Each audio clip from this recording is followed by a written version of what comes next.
I'm Marcia Young. This is Just Asking, a show where we figure things out together. We take your questions through text messages and live on CBC Radio on Saturday afternoons. That's when we hear you out and we help you out. Today on Just Asking.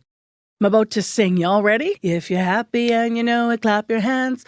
Oh, what? You didn't clap? Well, maybe you're in Canada. Apparently, we used to be ranked higher, but now we're 18th on the list of happiness. You know, are you satisfied with your life? It's not these sort of big, sweeping emotions. It's just, do I feel pretty content in the life that I have? You probably are familiar with that phrase, I'll be happy when. I'll be happy when I fall in love, I land that dream job, I pay off my bills. So it turns out Finland taking top spot again. What are they doing right? Let's do what they're doing. You know, the loneliness, the economic uncertainty, and just other factors at play right now in this time of polycrisis has definitely been a part that's dragging us all down. In just 5 years, Canadians have been hit by a pandemic, a loneliness epidemic, a cost of living crisis, and now a hostile relationship with the U.S. president who's threatening our economy. So you might not need a study to tell you that Canadians are not very happy right now. But in case you do, the 2025 World Happiness Report has confirmed Canadians' self-reported happiness is declining. Canada was ranked the 18th happiest country, which might not seem that bad, but consider that Canada was ranked 5th just a decade ago. So in a world where happiness is sometimes hard to find, what can each of us be doing in our daily lives to try to be just a bit happier? What is happiness anyway? And should a lack of happiness make us unhappy? We are joined by two guests today. Jillian Mandich, a happiness researcher who studies the connection between happiness and health. Thank you. And Dr. Saunia Ahmad, a clinical psychologist and director of the Toronto Psychology Clinic. And thank you, too, for joining us today. To our listeners, you can call us with all your questions about happiness and how to find it at 1-888-416-833. That is 1-888-416-833. Hi, Jillian. Hi, Dr. Ahmad. Hello. Hi. So I will talk to Dr. Ahmad first, and I will ask you, what have you been hearing from your patients when it comes to their happiness?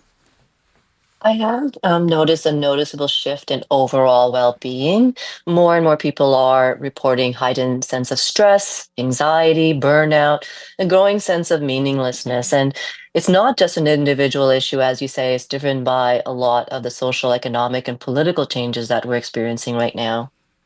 Funny you should say that because Sante Evans writes to us via email saying that happiness is overrated. How about we work within our own experience to gain satisfaction by being kind, compassionate, and grateful with what being alive brings? There's much to be said about plain Jane contentment. Jillian, Jillian, what do you say to that? You hear that? Yeah, I think a lot of the conversation around happiness is because we were never taught how to be happy. And so a lot of it is actually learning what is happiness. And so happiness has two components. So it has a cognitive component, so that overall, how do I feel like my life is? But then it also has an affective component. So how am I feeling in this moment? So we experience moments of joy, moments of kindness, moments of contentment. That's a part of happiness, but happiness differs from all these emotions because it also has this sort of overall, how do I feel? Am I satisfied with my life component? All right. So we were never taught how to be happy, but I mean, most babies, I'll put the colicky babies aside for now. I know you're out there, people. But if you are not a colicky baby, isn't your predisposition a happy one? Yeah, as humans, we are hardwired to want to be happy, to feel good. It's a part of our life. But the other key thing that I think, when I first got into happiness research, I thought, I don't like feeling stressed. I don't like feeling anxious. So why don't I study happiness and figure out how to be happy all the time? And I thought that was a good goal. But what the research says is that, one, it's impossible to be happy all the time. We actually see that people who try to be happy all of the time end up being less happy than other people. So So I'm a happiness researcher. I'm not happy all the time. I want to make that very clear because, but really what it is each and every one of us have a capacity for happiness. And if we see it like a skill and a habit and a practice, can we be happy all the time? Absolutely not. But can we be happier than we are right now? Absolutely. And so I think instead of seeing happiness like a destination, I will be happy when I get married, divorced, when I buy the house, the car, whatever it is. If we see happiness like a practice, then it changes it from putting our happiness as contingent on something that may or may not happen in the future. And we can think about, okay, what's something I can do today to bring some joy into my life, to make me feel good? And those micro moments, while they're not big, when we actually look at what constitutes a happy life, all of those little things add up to a lot more happiness. They also, when we feel good in the moment, it creates what we call in research an upward spiral of positive emotion. So it puts a little more pep in our step and it starts to change how we feel and how we show up in the world. Let me remind you all out there how to contact us and talk to us about your happiness. 1-888-416-8333. That's 1-888-416-8333. Tell us anything you want us to know about happiness and how it relates to your life. You can also text us at 226-758-8924. I want to talk to Dr. Ahmad before we go to a caller here about being happy all the time and what some people, and trying to be happy all the time, and that toxic positivity. Dr. Ahmad, how is that playing into our world right now? Exactly how, building on what Jillian has said, is that this idea that we need to strive to be happy all the time can be problematic. And this is also kind of fueled by social media. The constant doom scrolling that's going on is that people, when they're on social media, they're constantly compare themselves to others. But instead, what I think is really important is for people to, as Jillian had indicated, to practice activities that improve their happiness and well-being. Because ultimately, happiness is a sense of balance and contentment.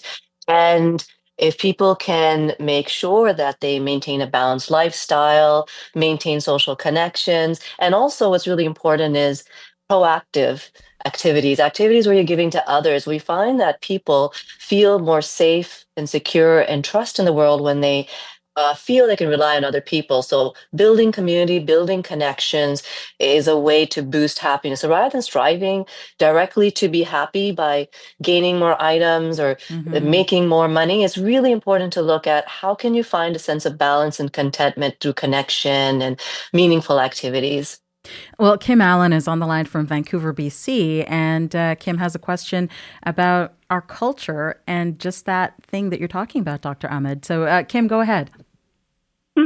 So my question relates to, and I don't know if this is like a logical question, but I'm well aware that we live in a world where happiness seems to be dependent on outside things. So whether it's, like you said, money or a person or an event or a food or, and I wish that in our culture, we had more of a focus on our inside thoughts. And I wish that in our world, meditating daily was a practice that was encouraged. Because as you just finished saying, we don't have control over the things outside of us. And we do and can have control of what's going on inside our mind. And so I just wonder from your perspective, is there, I mentioned meditation, but is there something else that, could be potentially pushed in the world that we live in to head us this way? That's my question. Go ahead, Dr. Ahmad. We need to certainly normalize the idea of slowing down, pausing, and reflecting. I really like what you said about focusing on what's inside and what we have control over, because indeed you do have control over what's going on inside. And ways to do that includes journaling, introspection, looking at grounding techniques, meditation. But at the same time, what I think what really needs to happen is there need to be greater conversation, both online and in person, about how can we engage meaningfully with each other and how can we focus on self-care much better? Because we are indeed, as the caller said, is that we're in such a fast pace culture that we don't really get encouraged to slow down and take breaks, which is required in order for us to really get in touch with what's going on inside and getting in touch with more meaning and feeling more content. But Jillian, I want to bring this question to you, this idea of self-care. It's kind of a double-edged sort of idea. Yeah, definitely. And what we see is that if self-care becomes another item on our to-do list, did my meditation check, and we're not fully present when we're engaging in those things, we're not getting the benefits. So whenever we make the time for self-care, it's really important to release the guilt around it. A lot of times we feel like, oh, if I'm going for a massage for an hour, I could be doing all of these other things. And so when we give ourselves that gift, it's really important to be present in the moment, to enjoy it. And I think that just to touch on one other thing, what we're talking about here in research, we call it autonomy. So this idea that some things are in our control and some things aren't. And autonomy, so it's not micromanaging and trying to control everything, but it's about looking in my life and what are the things that I do have control over. You talked about media, social media consumption, right? Are we doom scrolling? But autonomy is more of a predictor of our happiness than how much money we have, how popular we are, how good looking we are, or how good our sex life is. So this idea of asking myself, what can I control? Am I going to, give myself this time to meditate or to take care of myself? It's a really, really important piece of the conversation. I think a lot of people out there who have a lot of family responsibilities are like, what do you mean autonomy? Mm-hmm. I still have to, find dinner. I still have to pick up that kid. I still have to. So, yeah. I mean, how do people work that out? It's a really complicated thing, and there's no perfect answer. It's about doing the best job that we can and navigating it in the best way possible and giving ourselves grace to be a human, right? We all have very busy lives. We have busy schedules, but it's trying our best to do those things, because when we make time for ourselves to do something, it puts us in a better position to show up in other areas of our life. A lot of it is just the mindset around what we're doing. And it's, no one's perfect, and it's never going to be perfect. Happiness is a practice, right? It's like we said, it's not a destination, but are we sort of focusing on what are the things in my day that I do have control over, and choosing to give more of our attention and our focus there instead of spiraling into all these other things that we don't have control over. We've got a caller on the line who has a really interesting suggestion here. Let's go to Paula Diacu, and Paula is in Okanagan, BC. What's your question?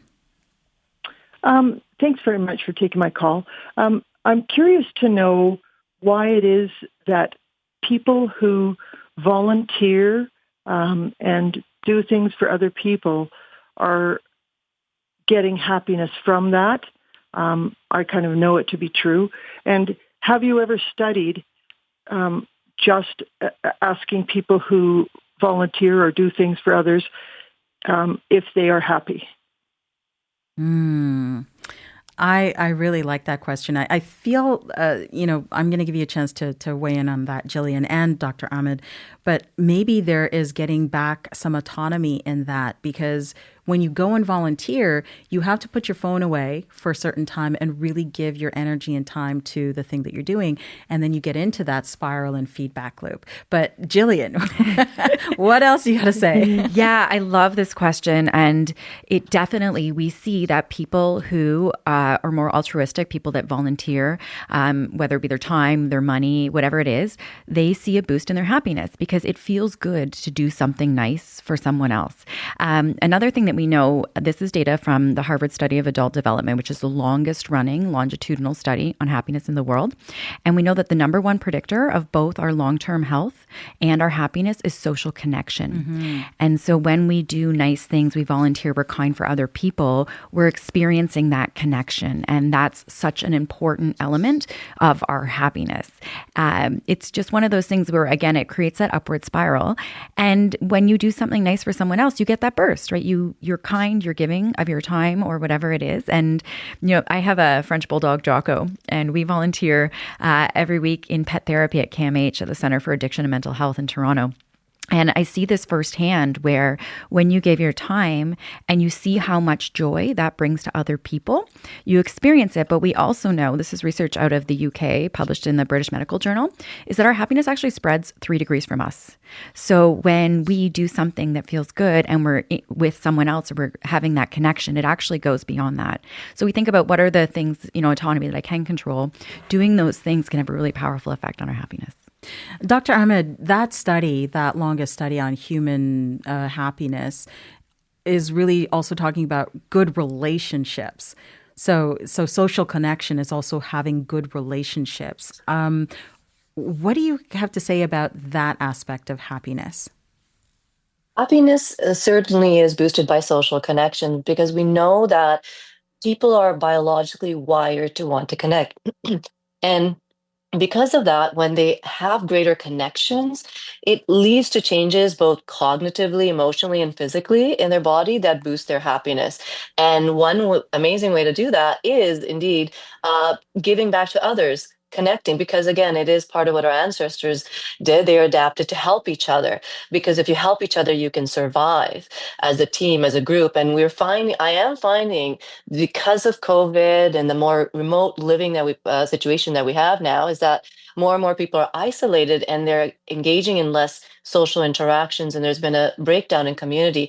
Add to that as well too that there's a greater polarization happening as well too, and that has led to people understanding each other less, being less able to be empathetic. So the more people engage in activities such as giving back to the community through community work, does contribute to this greater social connection that helps not just their own happiness, but also contributes to the happiness of others around them as well too.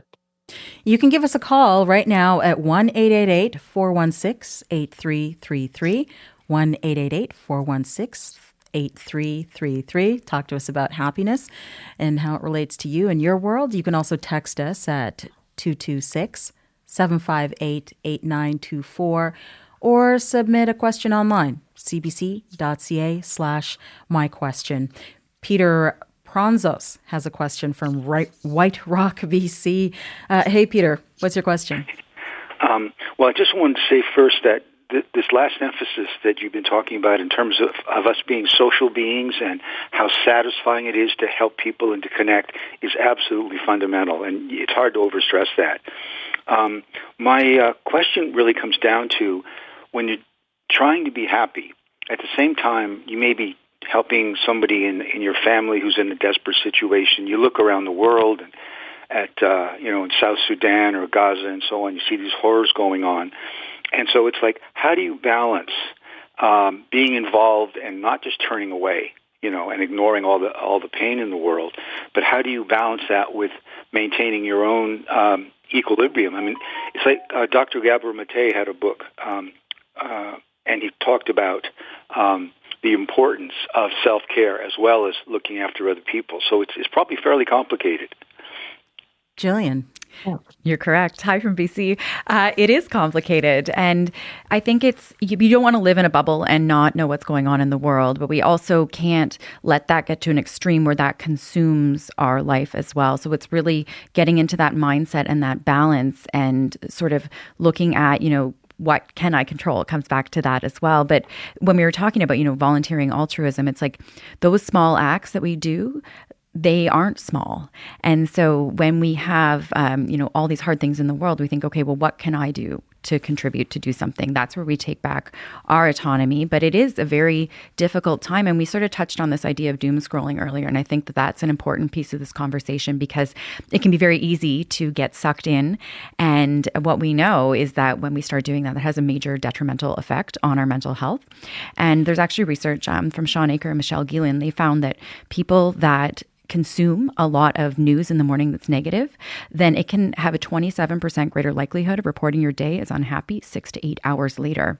So it's not to say that we don't need to check in, but it's about creating some constraints. So it's not the first thing that we do in the morning, that we take some time to charge our batteries before, whether that be taking some time to, savor a coffee or do those things so that when we do start to consume that, then our batteries are charged. We're in a better place to be able to do that and to put some constraints on it. So we're not scrolling and scrolling for hours and hours.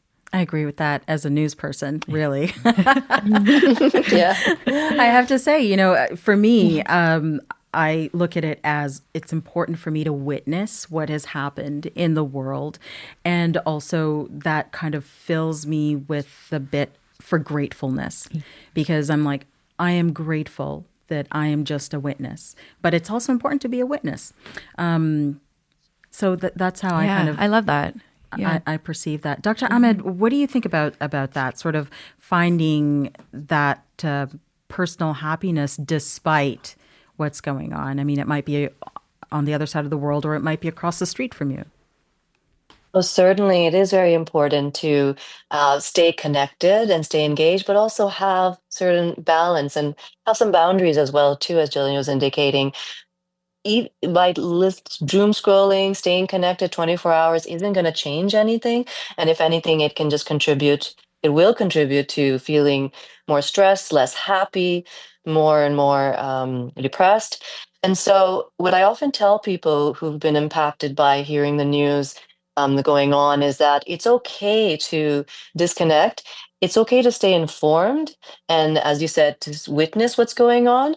But if you don't take good care of yourself, if you are drained, then you're not going to be able to do much to help. So in order to contribute to any cause that you would like to, is very important to take care of yourself by having those boundaries. And I say it's okay to have those boundaries around the use of digital or other media sources where we're hearing reports of things that are really hard to hear. There are lots of people who are in another kind of stress. It's like survival mode.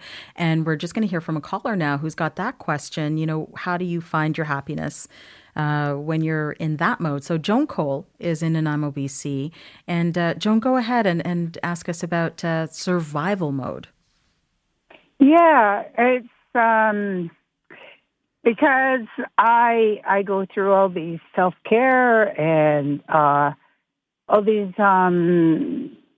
everything like with my church, with community.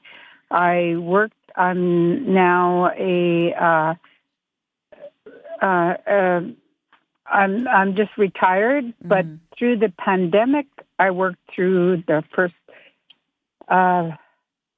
What do you call that? First, I was going through homes and everything like that with a community health worker. I survived everything, but yet there's people that are in survival mode that are just racked with way less. Like, well, the earthquake. What Trump is doing in the United States, pulling people out of there. What is people that are going through cravings, through drug addictions, alcohol addictions, going through triggers like that. How can happiness come into play with that? Dr. Ahmed, what would you say to Joan? So I think the question I'm hearing, which is a great question, is how do people deal with the feelings that are coming up and are being triggered when they hear about what's going on in North America, and particularly United States, since there's been some changes politically. I would go back to, again, what we talked about earlier, which is to shift your focus on the things that you can control. Having a balance in terms of consumption of media, also making sure that you're taking good care of yourself, whether it requires journaling to write down how you're feeling in response. It helps you kind of step back and maintain objectivity. In fact, research has shown that when people journal, they do develop a greater emotional resilience and resilience to physical health issues. The journaling would be one.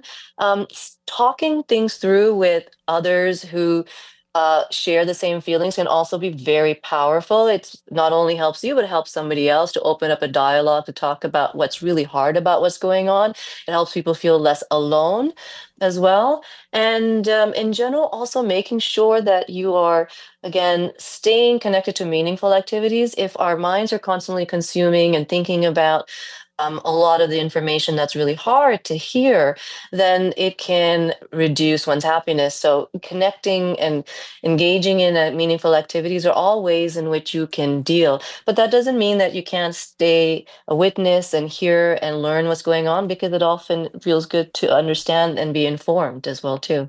And that's survival mode that Joan was talking about. I feel like I was hearing in her voice that sort of like everything is happening all at once and there's so much going on. I was thinking too of friendships and talking to strangers, and how sometimes a perfect stranger for 5 minutes can be your best friend in the world. And that's exactly what you need at the time. Jillian, you're nodding. Yes. So in research, we call that weak, like WEAK ties. So we often think about connection being, calling a close friend or a family member. But what we see is that those little conversations, you're talking to the barista, or, I'm walking my dog at the park and having those conversations, those are actually really important for our feelings of connection as well. And sometimes it's just, that human to human interaction. We often underestimate how much of an impact that has on our well-being. So yes. So your next poor barista, I'm a big fan of talking to baristas, but maybe you just have to say, how's your day? Oh, it's not great. Yeah. It's just not great. And then see what happens. Maybe the line gets a little longer, but that's okay. It's always nice when a barista says hi. It's like, especially with so much remote interactions. Yeah. Are we putting too much on baristas now? Let's go to Anika Ryan on the line from Squamish, BC. Anika, you've got a question. Oh, hi there. Yes. And pardon me. Sorry. It is Annika Rin. Annika. Hi, Annika. Hi. So this topic, oh my goodness, this is my focus in my life. So I personally offer coaching services now, and my focus was children and youth. I am now working to restructure and offer it to us adults, because my personal life, I'm sure you're familiar with the ACEs test, Adverse Childhood Experiences. So I scored like an 8-9 on that. Much of my life has been faced with adversity. So things like COVID and whatnot. For me, those were not, it was very much in my wheelhouse, how to navigate that. Mm-hmm. My life has been one of solitude. It has also been one of service. So altruism, connection, those were always what brought me back. The pivotal point for me was 2013 when I had a near-death experience. And that absolutely shaped me. So without getting too long in this, I am very curious to know from your research, and I am asking this question now from my personal experience, because I would absolutely say that I've struck a chord with happiness, that within my life now, I am happier than I have ever been. I have, I guess, quote unquote, so little on paper in terms of, status and whatnot. Like I don't have any of those accolades, but those conversations with baristas, people that work at grocery stores, those are such a mainstay. So things like eye contact, but it all comes from this place of me personally nurturing. So this is my question, is my self-esteem and my resilience. Being able to really work with those, if I had to put it into a couple of categories, have been the two areas that have helped me rise from a state of, yes, feeling very triggered pretty often because of that early childhood experience. So I'm curious to know, what is your research finding? And then also, too, with regards to PERMA and Martin Seligman and his work around flourishing and well-being. Okay, lots there. Let's get to the self-esteem question first. Jillian, you look ready for that one. Yeah, I love that you touched on this, and I'm happy to hear that you're in a good place. Self-esteem, self-confidence, self-worth, self-compassion are all highly correlated with happiness. And so Barbara Fredrickson has a broaden and build theory. And basically what she talks about is how even when we're going through hard times, when we have these positive emotions that we experience, or we're experiencing, more self-confidence, it helps to broaden our capacity and build strength and resilience. And so it is something that's really important. We have to work at it, just like we have to work at our happiness. But when we feel like we have the resources to trust in ourselves to face whatever is happening in our life, that has a huge impact on our happiness, because we have that confidence in our ability that, hard things are going to happen. It's not that we don't experience hard things. It's that we feel we have the capacity and the resources to focus on and to deal with and to handle those hard things when they happen. And this gets to the idea of self-compassion as well, right? How you're going to talk to yourself to get through these hard things. The nice things that you're going to say to yourself, because you're going to treat yourself like you would a friend. Exactly. There's actually research that shows that if we talk to ourselves in the third person, because often, we're very hard on ourselves. And if we took like a microphone and put it in our head and other people heard the way that we speak to ourselves sometimes, right? It's not kind. But if you think about talking to yourself in the third person and you're as if you were talking to a friend or a loved one, the way that you would speak to them, if you speak to yourself in the third person in that way, that can be a really effective tool to help to navigate, to bring more of that compassion to yourself. Wait a minute, Dr. Ahmad, I feel like talking to myself in the third person is maybe another. Well, what do you think about that idea? It's definitely a very useful idea. In fact, I use that in my own clinical work when I'm trying to help people build self-compassion. It's quite hard, actually. Research has found that people can be very compassionate to others, but there's no correlation with their level of compassion to others to themselves. So we use that research by taking that ability to be compassionate towards others and directing it towards oneself by doing this exercise where I ask people to write a letter to a friend dealing with the same situation that they are and to demonstrate compassion. It's not unsurprising that they can do a really good job. And once they write that letter, I get them to read that letter as if it's a friend of theirs sending that to themselves. And that's actually really powerful. People find it quite moving and sometimes very hard to read because it is hard to give oneself self-compassion. It does take some time and some practice, but it's a very useful skill to develop. And I highly encourage people to practice self-compassion. And what about this? So there's self-compassion, and that sounds like it's really going to take some concerted effort. But maybe if we can hold ourselves accountable to ourselves through another person. I'm thinking of, one time I met someone and we were talking about our grandparents and saying, oh, yeah, I haven't called my grandma in a long time. And she said, I hadn't called my grandma in a long time either. And I said, hey, you know what? You're going to call her grandma today. And she said, yeah, okay, I'm going to call my grandma too.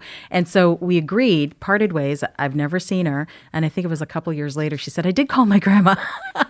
But I mean, just this sort of like random accountability. I mean, it worked for me in that instance. How important do you think accountability is? Accountability is important because what it does is it increases people's awareness of things beyond themselves. Often what can happen is when people are less connected or not close enough or interacting enough with family and friends, they may just kind of focus and get into their mindset and forget about others. And when people increase their accountability, I see it as a part of being empathetic, which I feel is what I find is changing in the world. We don't have enough accountability to each other because we are on our phones a lot and on the digital space a lot. That when people are primed, when primed means like comes to their mind to think about other people, such as what you explained, the conversation of calling in family members, people think about others, it improves their well-being and it improves their ability to think about themselves from another person's perspective. How nice would it be for this person if they heard from me? And certainly accountability is very key.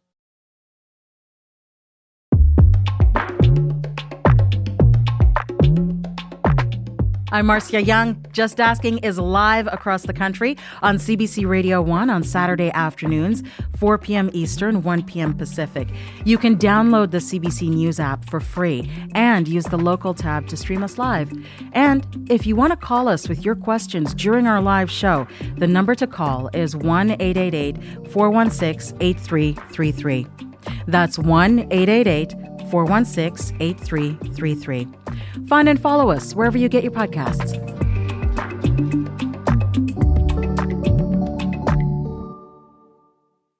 Let's go to a caller now. We've got Pierre Harrison on the line from Sudbury, Ontario. And are you a play expert? Yes, I am. Yes, play and education. All right. What's your question? Well, I just wanted to briefly touch upon what other people have been saying, and then ask a question about play. So we've heard that well-being is kind of like underpinning happiness, and in the play world, we know that if children are playing, then they're contributing to their well-being, and that play contributes to resilience and self-regulation, self-confidence, and belonging, the sense of belonging, which all kind of underpin our sense of contentment and happiness. But sadly, like children's ability to play, especially self-directed play, has been diminishing for decades, as you can see by a whole bunch of different studies out there. And sadly, this is having an effect on their mental health. Here in Ontario, the stats from the CAMH, who have been doing longitudinal studies on sort of like mental health and drug use and all that, have shown that from 2013, they've gone from 20%, something like that.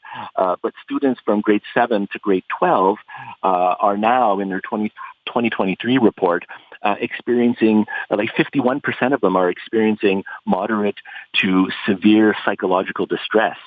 And like anxiety and stuff like that. So that is obviously not going to make people feel content, and especially in our schooling system, children, they don't have much choice, and often they are told always what to do, and for a large majority of our children, the message that they do get in school is you don't measure up, right? So if you have people who are hearing that message for a long time, they're certainly not going to want to go out into the community and play in that community or do altruistic things in that community, because that community has been telling them that you don't measure up for decades.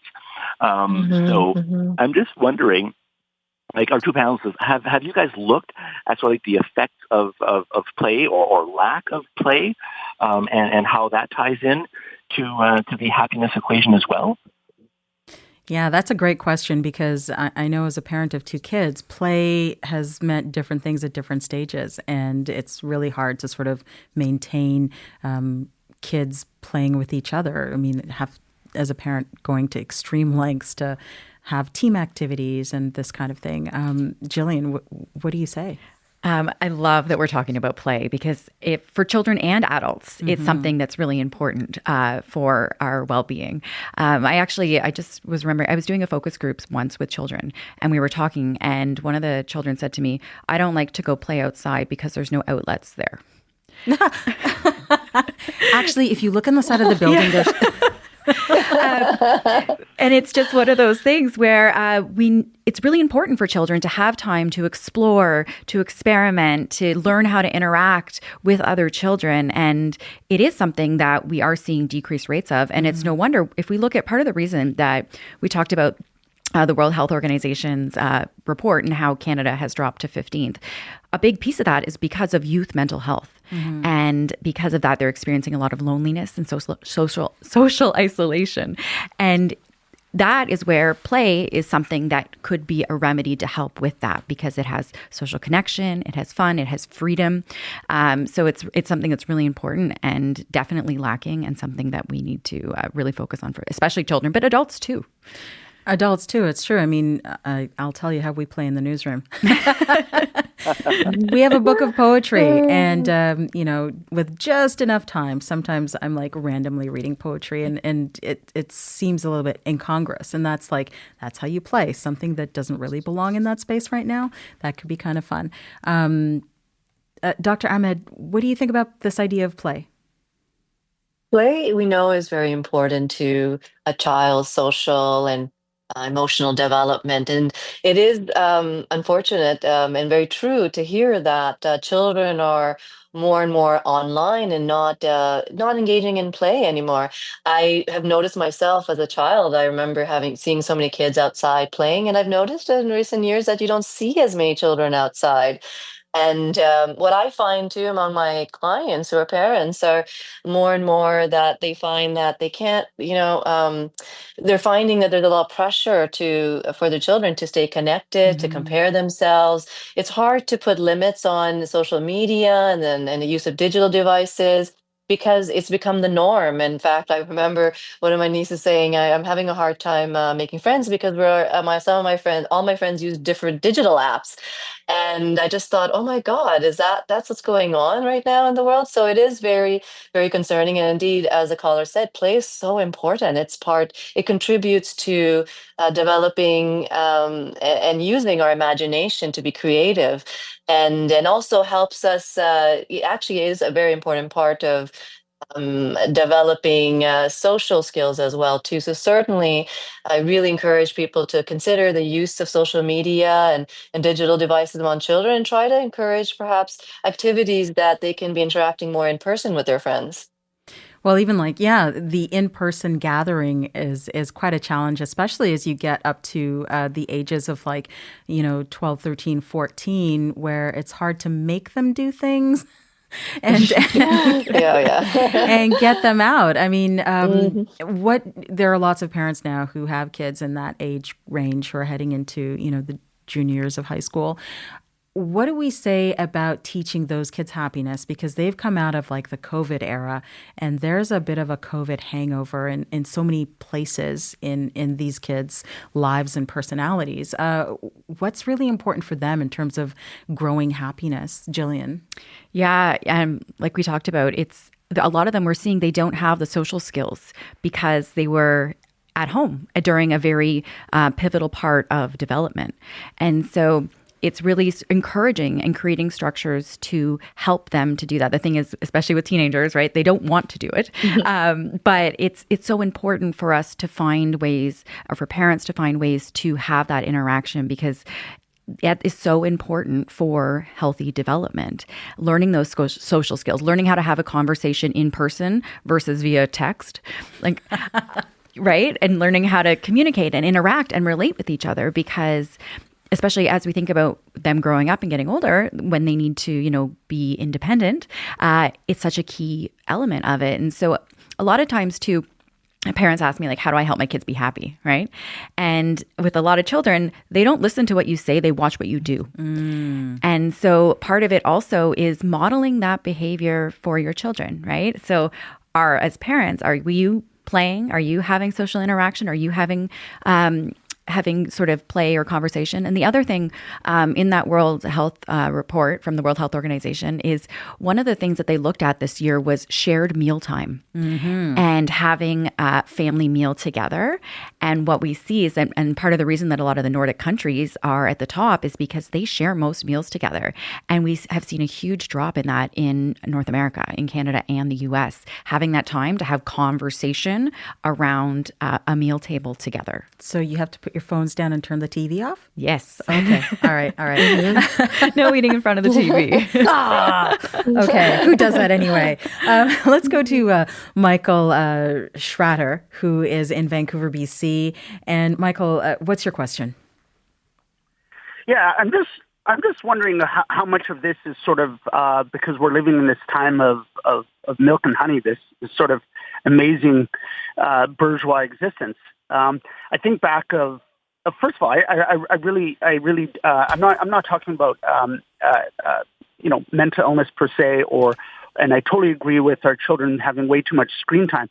But that aside, I'm wondering, our forefathers or people in, let's say, developing world nations don't even have the time to worry about whether they're happy or not, or they got dopamine hits from achieving small little things during the day that, because we're so wealthy, or, I'm making a sweeping generalization here, but, if I want food, I just call Uber Eats. If I want my home cleaned, I have a cleaner.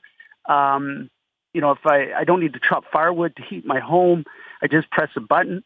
all those things used to give us a positive feedback loop, a dopamine rush that made us feel good. And we seem to be, it sort of seems to be this melancholiness comes from of life being too easy. Is there any research or thought on that?